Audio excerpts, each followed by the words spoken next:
നിങ്ങൾ ഒരുമിച്ച് ഒരുമിച്ച് കൂടാൻ പോകുന്നതായ ഭൂമികളിൽ ഒരു ഭൂമിയാണ് അറഫ. സുബ്ഹാനല്ലാഹ് വമാ അദ്റാക മാ അറഫ.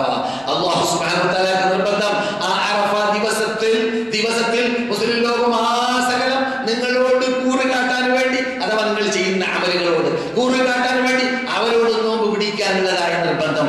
ലോക മുസ്ലിങ്ങളാസകലം അവരവരുടെ നാടുകളിൽ അവർക്ക് അറഫയായിട്ട് നേർക്കുനേരെ നിലാവ് കാണുന്നതനുസരിച്ചിട്ട് ഏത് ദിവസമായി വരിക ആ ദിവസത്തിൽ നോമ്പ് നോക്കുകയാണെങ്കിൽ അറഫയുടെ പ്രതിഫലം അവർക്ക് ലഭിക്കുന്നതാണ്. എന്തുകൊണ്ട്? അറഫ ദിവസം ലോകത്തിൽ എവിടെയാണെങ്കിലും നിലാവ് കാണുന്നതിൽ ചേഞ്ച് ഉണ്ടാവുകയാണെങ്കിൽ തന്നെ 24 മണിക്കൂറിൽ കൂടുതൽ ചേഞ്ച് ഉണ്ടാവുകയില്ല. 24 മണിക്കൂറിൽ കൂടുതൽ ലോകത്ത് എവിടെയെങ്കിലും ഒരു നാട്ടിൽ മറ്റൊരു നാടുമായി ചേഞ്ച് ഉണ്ടാവുകയാണെങ്കിൽ അത് കാണുന്നതിൽ തെറ്റിയതാണ് എന്നല്ലാതെ യഥാർത്ഥത്തിൽ കണക്കിൽ തെറ്റല്ല. ഒരു 24 മണിക്കൂറിൽ കൂടുതൽ ചേഞ്ച് ലോകത്തിൽ ഭൂമിയുടെ വീതി എവിടെയും ഉണ്ടാവാൻ സാധ്യതയില്ല. അപ്പോൾ 24 മണിക്കൂറിന്റെ ഇടയിലാണ് അറഫ എന്ന ദിവസം വരുന്ന വേളയിൽ ഇവിടെ നാം ഒരു ദിവസം നോമ്പ് പിടിക്കുന്നു, ഇന്ത്യയിൽ ഒരു ദിവസം നോമ്പ് പിടിക്കുന്നു എങ്കിലും അവർക്ക് എന്തെങ്കിലും ശതമാനം അതിൽ നിന്ന് എത്താതിരിക്കുകയില്ല. കാരണം അറഫ ദിവസം ആരംഭിക്കുന്നത് മറ്റു ദിവസങ്ങളെ പോലെ രാത്രിയല്ല. അറഫ ദിവസം ആരംഭിക്കുന്നത് ഉച്ചക്കാണ്. ആ ഉച്ചക്ക് ആരംഭിച്ചു കഴിഞ്ഞാൽ അത് രാത്രിയല്ല, അവസാനിക്കുന്നുമില്ല. അത് അവസാനിക്കുന്നത് പിറ്റേ ദിവസം ഫജ്റിനാണ്.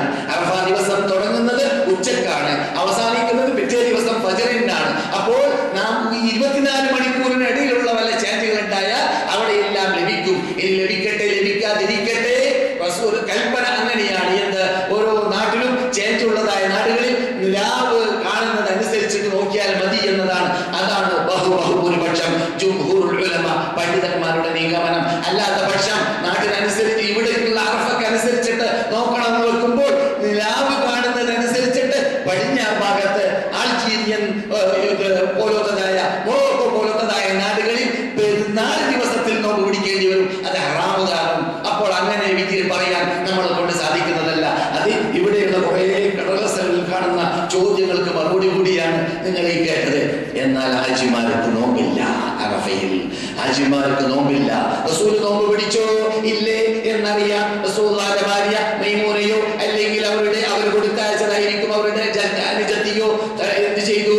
ഒരു തളികയിൽ ഒരു പാത്രത്തിൽ പാലുമായി വന്നു അല്ലാഹുവിന്റെ ദൂതന്റെ ഹദ്റത്തിലേക്ക്. അപ്പോൾ റസൂലുള്ളാഹി സ്വല്ലല്ലാഹു അലൈഹി വസല്ലം ലക്ഷം കാണുന്ന രൂപത്തിൽ അത് കുടിച്ചു പഠിപ്പിച്ചു. എന്ത്? നോമ്പ് നിങ്ങൾക്കല്ല, നോമ്പ് നിങ്ങളല്ലാത്തവർക്കാണ് എന്ന് നബിയുനാ മുഹമ്മദ് റസൂലുള്ളാഹി സ്വല്ലല്ലാഹു അലൈഹി വസല്ലം പഠിപ്പിച്ചു.